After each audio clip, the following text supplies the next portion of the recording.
All right, welcome back. We're going to be looking for another chess game here, another rapid game. So let's get it started here. We're going to look for our normal 1510 rating, or time control, I should say. Search for a game here.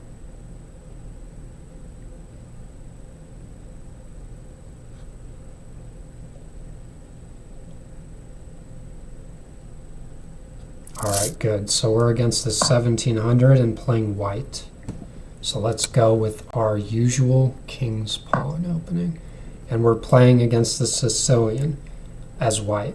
Okay, so against the Sicilian, I like to play what's called the Alapin, which is a well-known and reputable anti-Sicilian. And that starts with playing c3 on the second move. The idea of c3 is you want to push d4 here, and we'll see if our opponent knows how to respond to the Alapin.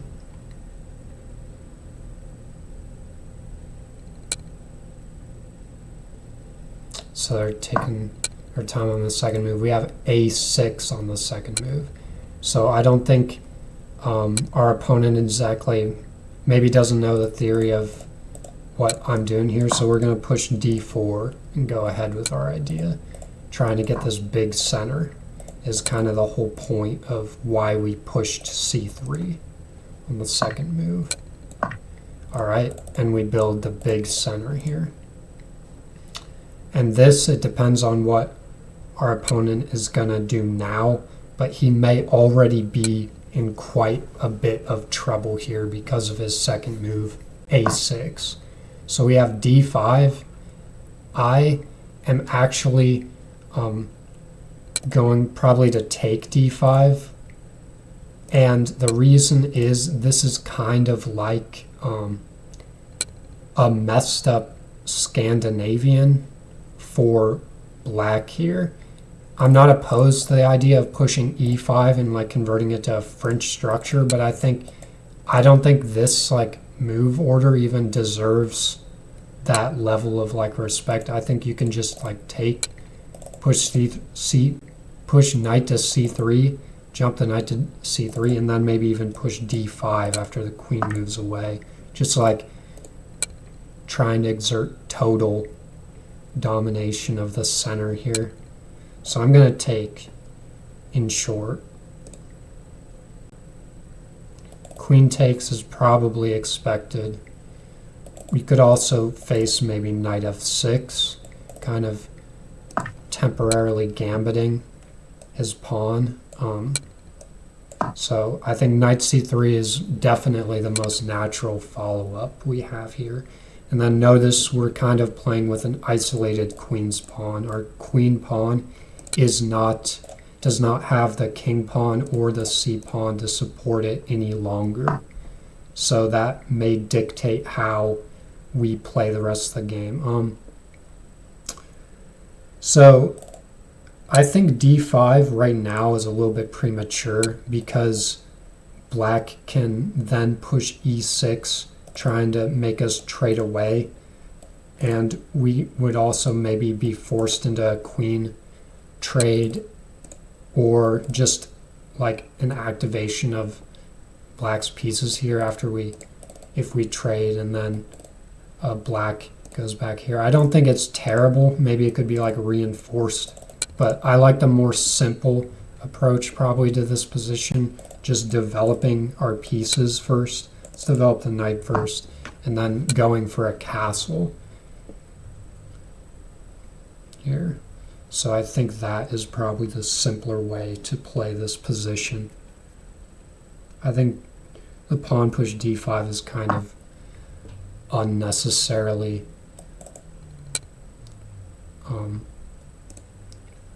early here. So we have knight f6. I think we can put our bishop on c4 here. I think is fine for development. If b5, we just drop it back to b3. And then I don't think we should be worried about something like, should we be worried about like b5, b4. I don't think we have to be worried that much about it. Just my instinct is telling me probably not. But maybe we could also look to develop our bishop to d3. Just preemptively targeting the king side here, as you want to do in a lot of IQP positions, isolated queen pawn positions, because it doesn't run into the immediate b5. So I like the look of both.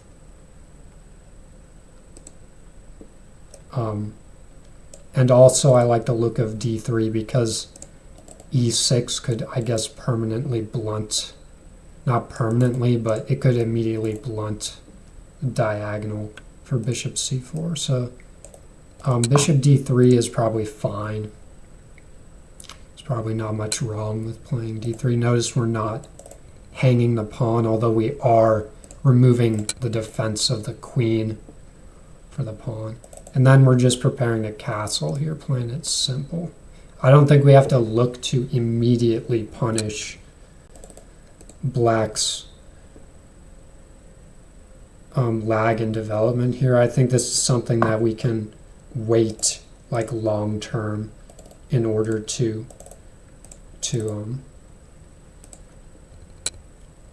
exploit that. So now we have knight c6, which is very it makes a lot of sense. I mean, he's just adding another second attacker to the pawn. I think we can just castle because we can win this back through tactics if he takes with the queen. I mean, it's a pretty simple tactic. The bishop checks and then it's a revealed attack. So I think we can just simply castle and go with our plan. I don't think we have to spend time or resources, an extra time or resources to defend this pawn for now. I mean, if our opponent doesn't see that, I would be shocked if he took and blundered his queen here to this tactic.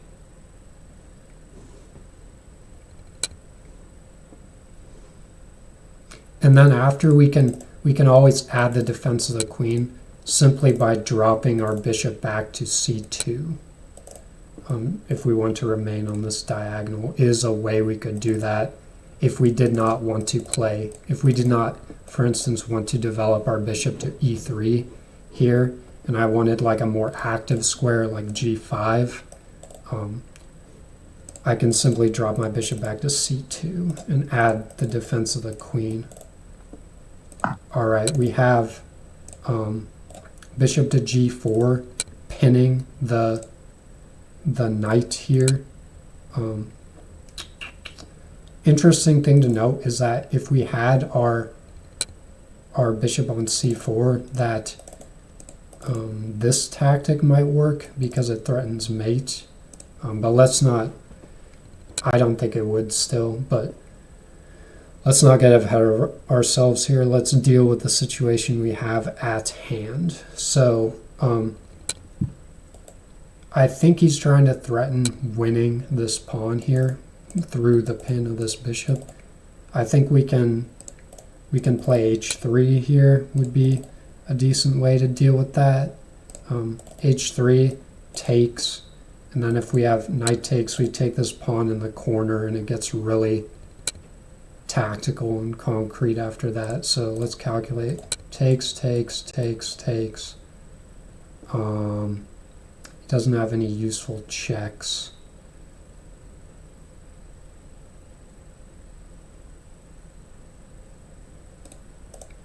So h3 I think is fine. Dropping the bishop back.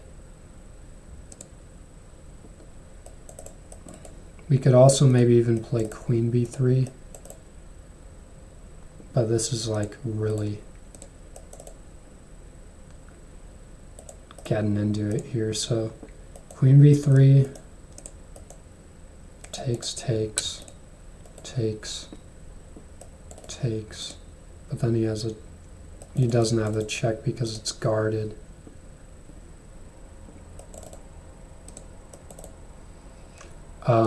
Bishop Bishop e3 is probably not terrible either.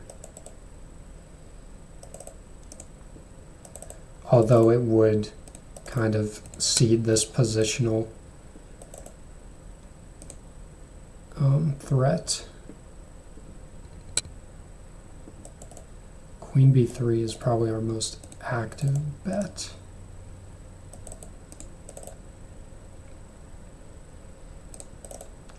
H3 looks fine here too, I think. H3 is probably what I'm leaning most towards, because H3 basically puts it in black's hands. If he's going to take and win this pawn, we're gonna take on b7 here, and I think that looks worse for black than it does for us. And if bishop drops back,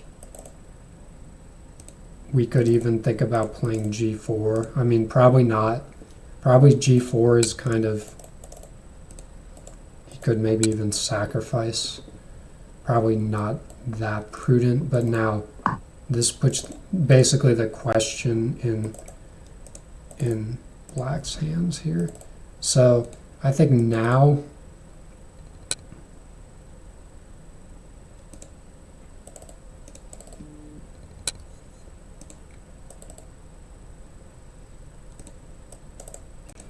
maybe we could play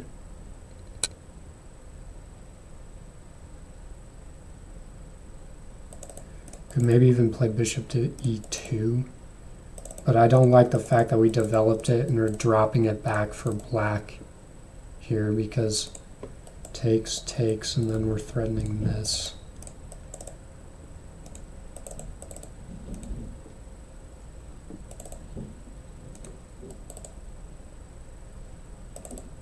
But bishop e2, bishop e3 doesn't look terrible.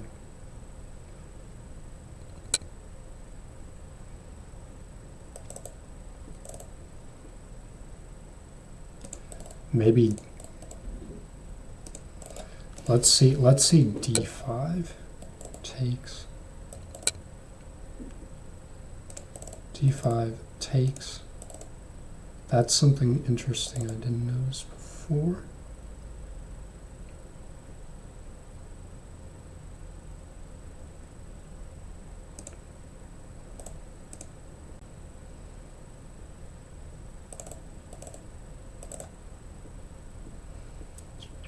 Bishop c4.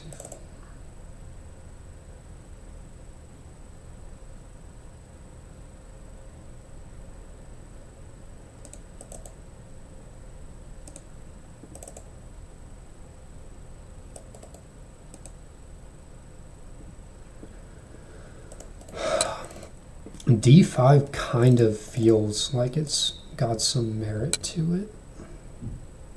I don't know why. But bishop e3 is probably the most solid here. Queen b3 is probably fine.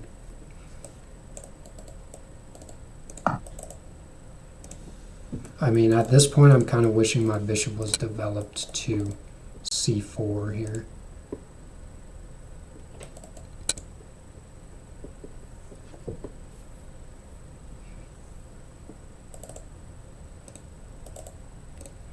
Takes. Our queen guards the pawn on f3.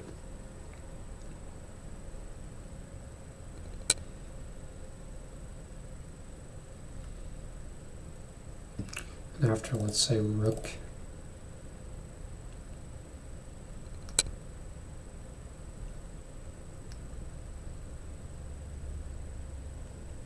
Check.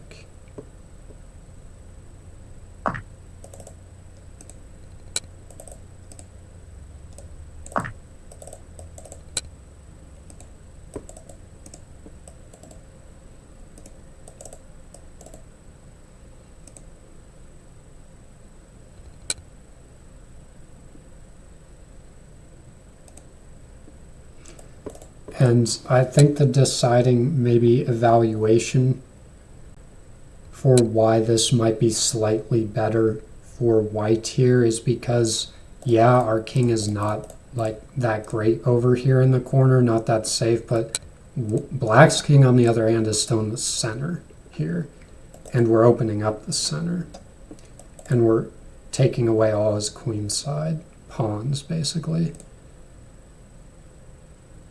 So if we can like prevent him from castling, I think that will be almost game over for black here. If we can play here and prevent him from castling. And I think like something like queen takes, I think we still have this. Yeah, I'm hinging on this move here.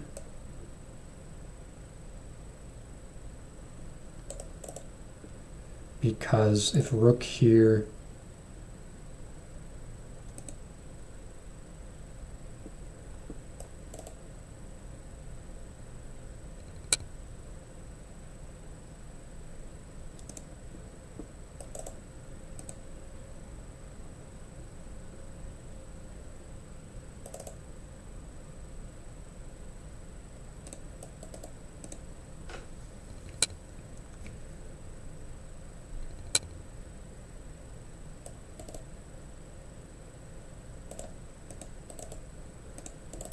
we could probably still drop back and take this pawn.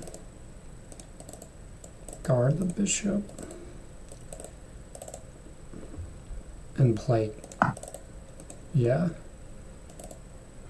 And after knight takes, play king g2.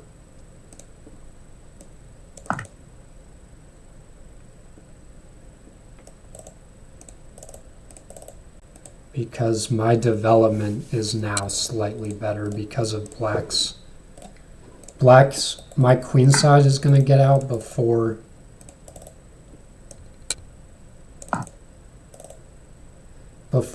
black develops his king side here, I think is the deciding.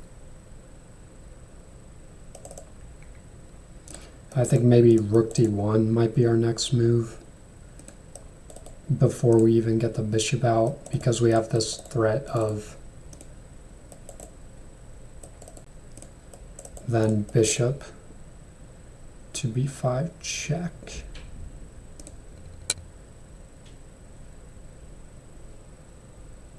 And notice that like something like this guarding the knight, I think, well, we'll see. I don't know.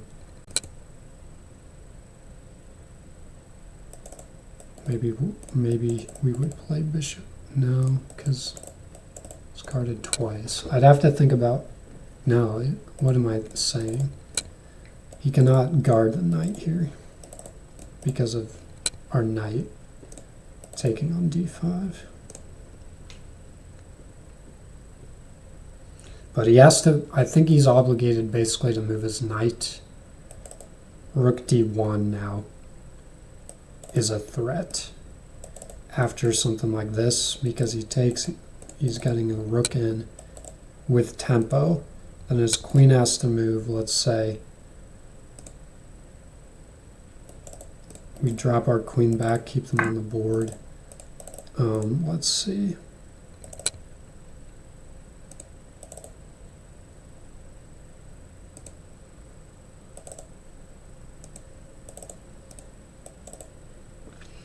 I believe that the square safest here from any checks or attacks is probably h1, because g1 we just run into the same thing here. We could even like try to be fearless here and go g3, and the advantage of g3 is it's another tempo move, probably. And it allows, if we get checked on the dark squares, we can move our bishop up, of course, or take the queen. But g3 actually does not look too bad here, because if he goes here, I think we can actually just take. If he goes knight to h5, take. I mean, we might just be getting obliterated, but I don't think there's a good follow-up because all my pieces are still guarded. King g3. We're attacking here. True kings sometimes will lead from the front here, so that's something to think about. Something to think about. Not actually, like you should probably, maybe I should have played king h1, but you know, sometimes you just gotta march your king out fearlessly to the center of the board here. That's probably terrible advice, but I'm trying to calculate concretely here, and I don't see any like concrete like checks. Check here, he gets taken. Check here, he gets this knight taken, and I don't see like a follow-up where that actually merits like check here, check. We just get like bishop, or we take. Like there's too many options there for us to escape, I think. So I think he has to drop back again. I mean, here he just gets taken. Here is pretty much the only square. And I think rook d1 is even more appealing now because we can play bishop takes knight. So I think rook d1 is, we can pretty much consider it as coming with tempo, because something like queen to f to c7, we can play bishop f4 now, skewering his pieces. With the king supporting the bishop. I guess maybe that would run into knight h5 check. And then like a mate. So maybe we have to be careful about that, but yeah, maybe we have to be careful about that. Because queen c7, we cannot play that. We'd have to go there. Okay, we are going for this now. So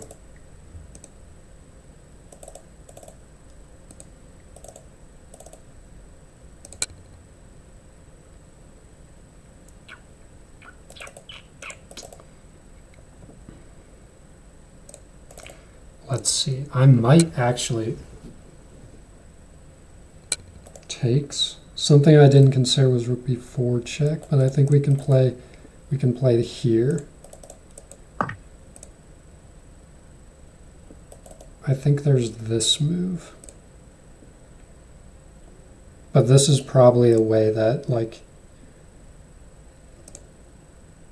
this is probably his only way to, like, have good chances at checkmating me here. Because I think here runs into this. Queen c7 does not come with check anymore, so you'd have to go something like queen here, and then we could even like block with a bishop. We have f4 guarded twice. This knight can't really check us. Maybe e6, but then I think it's too slow.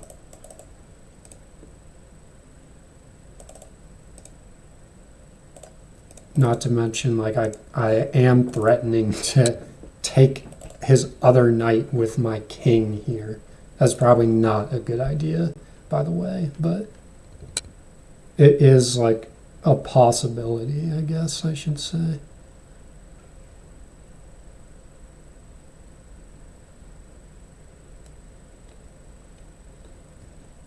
e6 with check.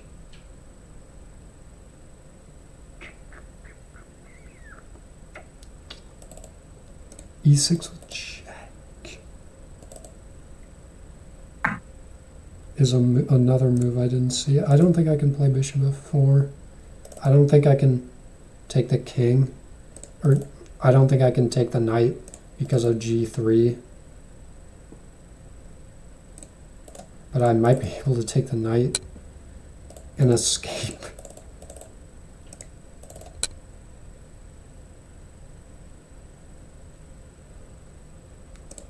I think legit, let's calculate here.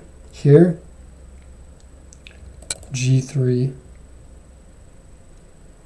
This might be the ultimate bomb cloud here. We got king just marching up the board, taking all the pieces. Here we have this is the main check I see.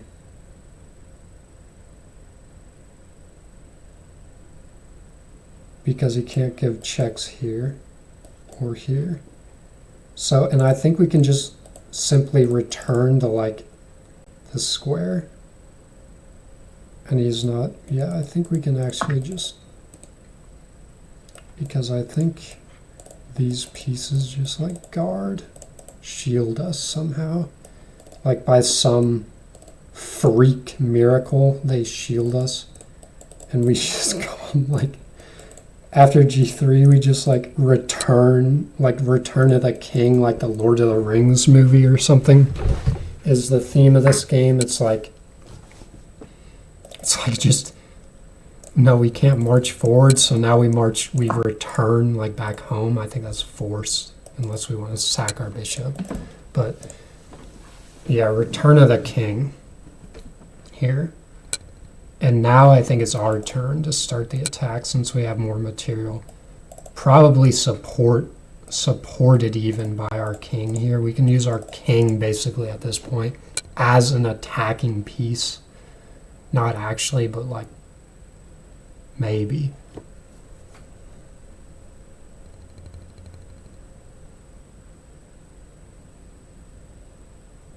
It's like the Lord of the Rings movie, basically, at this point. It's like Return of the King.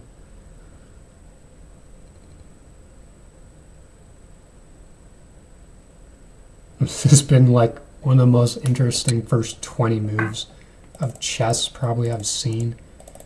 So yeah, h4 is probably his last attempt here. But Return of the King, yeah. The king must return here. And then h5, we go g2. Oh my gosh, bro. Or like bishop d6, we go g2. What a meme. We could even go f4, developing our bishop. I don't think we actually have to go like g2.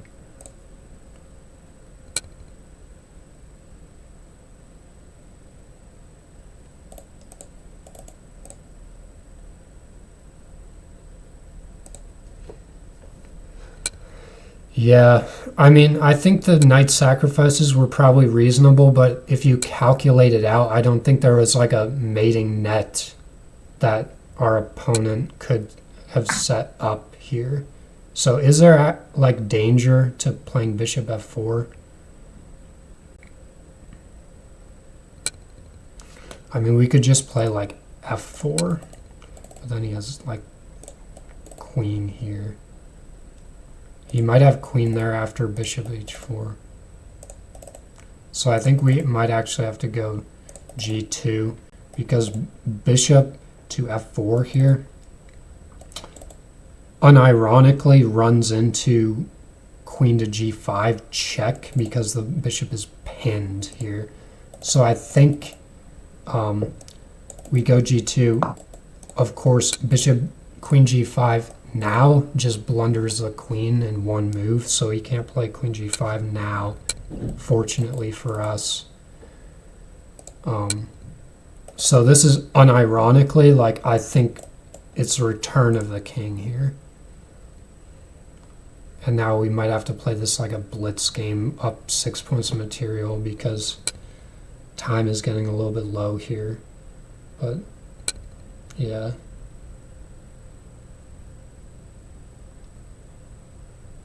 Definitely some tactics are going to explode the board here pretty soon.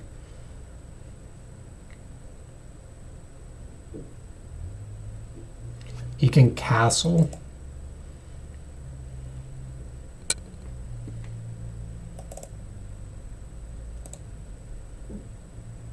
Castle, bishop h6. And then inviting his rook to get out. And then we can play like rook to d1, looking for maybe a sacrifice. So I'm probably expecting castle. Maybe he's looking for a way to get his queen over here. Yeah, I think he's trying to look for a way to get his queen in the game. I think unfortunately, I think this, I am pretty sure this just hangs a bishop. And now we just have like devastating attacks here. Unfortunately, I mean, the square is still guarded. And we are attacking this. If the rook moves, I think this is just mate. This is just mate. If the rook leaves that rank, if he checks here, we can use that same concept of force material win and get our knight in for mate here. So, yeah. I think this is resignable for the opponent now that we're up +9. But he can still attempt to resist probably in a variety of ways. Or he can play this. And yeah, this is mate very shortly. This is mate like in, yeah, resign. I think it's mate in like 3. After rook here, here, here, here. Yeah, and then we got like there. But anyways, let's do a game review of this absurd game. That's not a typical Alapin Sicilian. I've never seen something like that happen before in my life. But anyways, e5, c5, or e4, c5, excuse me. Alapin Sicilian, and we have a6 here. So d4, c takes d, and c takes d. We're looking to establish our central control here. And d5 is basically the only move that can fight back and resist against that. So good on our opponent on playing that. So we take correctly, and queen takes. And knight to c3 is probably the most natural continuation, I would say. Queen to d8, kind of like a Scandinavian move, is excellent, I think. And I think now, in retrospect, I definitely should have chosen to develop the bishop to c4 because it would have made the game a lot easier after the bishop arrived on g4. But of course, I wasn't seeing that far into the future. And I don't think I had to be scared of like b5 because of, yeah, I mean, of course, because of bishop takes f7 and then queen f3 check. Yeah, I mean, winning the rook in the corner. Interesting. Yeah, because of the move a6. Wow, that's ridiculous. But bishop c4 check probably was very much a more accurate developing square for the bishop here. Knight f3, pretty natural continuation. Knight f6, and then bishop d3, a little bit passive on my part, but not too bad, not too terrible. In a lot of isolated queen pawn structures, you'll see the bishop develop to d3, but not, I guess, in this particular instance. And in most of the Alapin variations, it's better to develop your bishop to c4. So we have bishop to g4 here. I think a great move, trying to, win this isolated queen pawn back. h3, bishop h5, and then I played, queen to b3 here. Probably not the most accurate to react to that sort of move. I think maybe Yeah, g4. Stockfish is just savage here. It's just saying, like, I'm gonna push my king side pawns because his king is still in the center. H takes G, and is it like D5? Yeah, that's pretty savage. Because his knight basically has to move back to B8, because if he moves here, there's this check just picking it up because he can't retreat it anymore. He has to move back to like here, which is just game over almost for black. So yeah, I should have pushed G4. We went for this queen B3, very more tactical line. G takes, and after knight takes, white's only try here I saw was queen takes B7. We have rook to B8. Probably actually not the best because, yeah, queen takes, and now we have knight takes is actually a mistake, but this is the line I was calculating. Probably better for him, very counterintuitive, was actually just developing, like trying to get more central control here rather than taking this pawn. But taking the pawn in F3, of course, provoked the king. It provoked the king to start a massive rampage here on the black king side. So yeah, king h1 was definitely more wise, and Stockfish would agree with that, but king g3 is still excellent. And I thought it was kind of funny, which is not a good reason to play moves in chess, but I thought it was a little bit funny that I could play this move and get away with it, so of course I played it. And knight h5 check is actually the top engine move, trying to stop the mad king here, but we just have king takes h4, boldly taking the knight. And then at this point, black probably should have like calmed down and try to like avoid more loss of the material to this just rampaging king, just taking all the black pieces.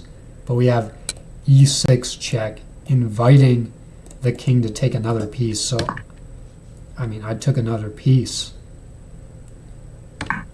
And then we have g3, and at this point, like I said, is the return of the king. So king g4. We just return back to our castle that was built here ages ago for us. And now, yeah, h5, another check. We just return back to g3. And bishop d6.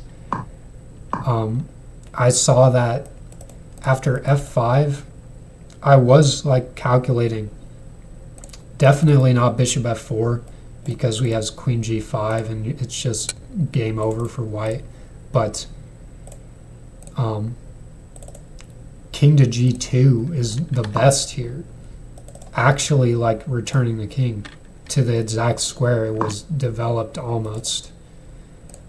And we have the queen trying to frantically get to the action here. He realized at this point the king is in fact not checkmated and basically safe in his palace. And now we have queen takes bishop, kind of the final deciding moment. And the futile rook to d8 followed by bishop to b5 check. And yeah, like I said, mate in 3. Okay, so kind of an analysis on the Alapin opening. So this is like an Alapin, I guess, is a good video for an introduction to the Alapin because we found an opponent that basically, I don't know how it has 1700 elo. You don't know like any Alapin theory, but a6 I've never seen on the board as a second move against the Alapin. Let me open up an analysis tab here. A6 I've never seen as a second move because basically it's just not reacting to what white is doing in the center at all. So a6 allows us to demonstrate the like central idea, no pun intended, of the Alapin, which is just to get the two pawns in the center and grab more central control. And now basically it's not even like you're playing a Sicilian anymore. It's basically just like, I don't know what this is like, but it's basically like you're playing a messed up version of the Scandinavian, because you basically have to push d5 here. And that is what we played. So d5, we capture, and then knight c3, his queen has to move back. And then I continued with knight f3, and probably bishop c4 is the wisest developing option. And remember not to be afraid of b5 here, because tactically it doesn't work. The bishop takes queen here, and then you pick up that. That's a ridiculous tactic, but yeah. So bishop c4. I'm kind of an overly cautious player, I guess, is what I'm learning here when it comes to developing your opening pieces. By knight f3, probably knight c6, or yeah, e6, trying to grab more control of this square here. Knight f6 is fine. Knight f6, bishop c4, and now b5 works because this knight blocks the check, but still we aren't afraid of it.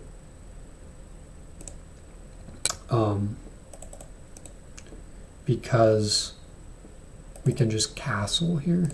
But let's see, so e6 is probably the smartest way to play against this isolated queen pawn. You want to control this square with basically as many pieces as you possibly can. So we have castles, and then like knight c6 is reasonable here. And then of course like something like, at this point you can play d5, get rid of the isolated pawn. You could play queen e2, or sorry, queen e2, looking to put pressure on this king still in the center. But there's a variety of ways you could play positions like this, and positions like this are fairly common without the move a6 thrown in there. I mean, it's basically just, it can be considered like almost an extra tempo for you.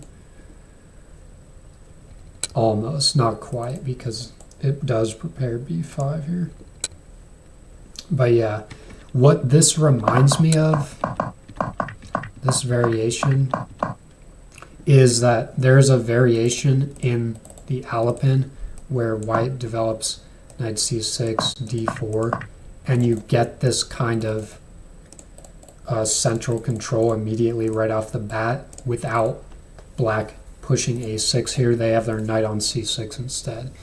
In the same manner as a6, basically you had to play d5, they have to play d5 here pretty much.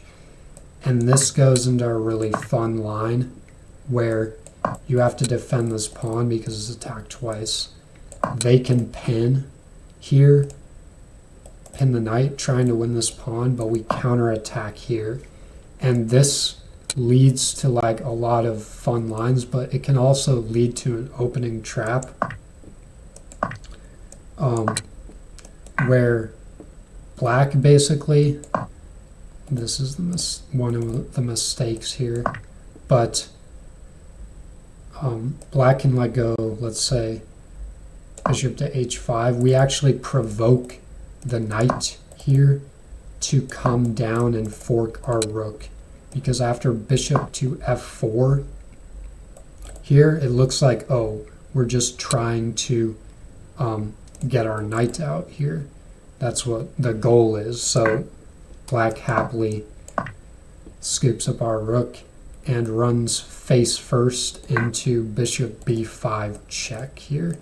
And if you notice, all of these squares are taken, so the king has to move to c8. And now we have rook c1 check. The king has to move back to d8. And then we have bishop to c7 check. after king c8, there's a really fun mate.